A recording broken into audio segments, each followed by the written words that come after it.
Bintzat opari bagala familientzat, ez? Uste, eta garrantzia ematen dioguna da ahozkotasuna indartzea. Ahozkotasuna, ulermena eta hori guztia ondoratuta eta txikitatik ahozkuntzatik hango bermatzen bali bada, aurrera joazten denean akademikoki zailtasun gutxiago izan dituztelako. Orduan, oso opari poliki iruditzen zait, lan aldetik.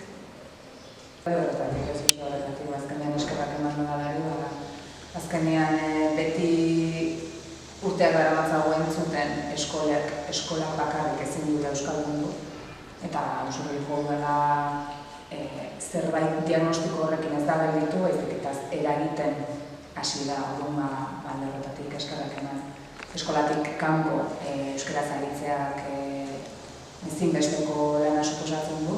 Azkenean afektiboki ere gertutasuna behar dutelako hizkuntzarekin, eta hori askotan da eskola barruan akademikoki soilik erabiltzen den hizkuntza batekin ezinezkoa da.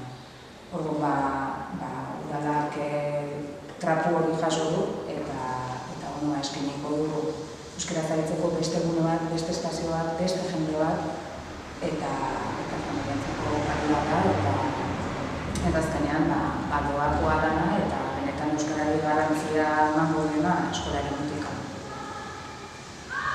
Udalerri ikastolatik ere, eskertu, udalak abian jarriko duen ekimen hau, oso beharrezkotzat eta jogutzen dugulako, eta ikastola eskola txikiekin eta udalarekin ere lanean jarraituko du elkarlanean, euskara zabaldu,